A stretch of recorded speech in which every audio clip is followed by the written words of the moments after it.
There has been a stagnation in the salaries. Inflation 6.8% पे खड़ा है, लेकिन उसके बावजूद हमने इस बार कोई स्लैब में या स्टैंडर्ड डिडक्शन में चेंज नहीं देखा। मैं आपके माध्यम से वित्त मंत्री जी को रिक्वेस्ट करना चाहूंगा कि आप इसी बजट में अनाउंसमेंट करें कि स्टैंडर्ड डिडक्शन जो 75,000 रुपए उसे बढ़ाकर सैलरीड क्लास के लिए 1.5 लाख रुपए किया जाए। Sir, third problem that was there with the budget is that there was no relief for the middle class. Sir, after a very long time in India's history, the personal income tax collection was more than the corporate income tax collection। यानी कि individuals ने जो income tax भरा वो लगभग 11 लाख करोड़ के आसपास भरा, और कंपनियों ने, कॉर्पोरेट ने जो इनकम टैक्स भरा वो लगभग 9.8 लाख करोड़। यानी कि मैक्सिमम टैक्स आपको इंडिविजुअल्स के इनकम टैक्स से मिल रहा है, आप मिडिल क्लास वो टैक्स भर रहा है। आज वो दौर आ गया है कि हम मिडिल क्लास को अपलिफ्ट करें, मिडिल क्लास को पैम्पर करें, नहीं तो मिडिल क्लास एक सैंडविच की तरह रिच क्लास और पुअर क्लास में दबता चला जा रहा है। सर, राइजिंग कॉस्ट प्रेशर्स के चलते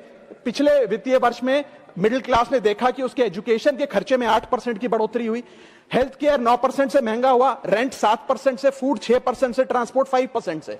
मेरा रिक्वेस्ट यह है माननीय फाइनेंस मिनिस्टर से कि वो इनकम टैक्स में रियायत देकर या तो मिडिल क्लास को कोई रिलीफ दें, और अगर इनकम टैक्स में रियायत नहीं दे सकती हैं तो उसकी सेविंग्स और इन्वेस्टमेंट्स पे उसको बेनिफिट दें, उसे इंसेंटिव्स दें कि वो ज्यादा बचत करे, ज्यादा वेल्थ क्रिएशन कर पाए।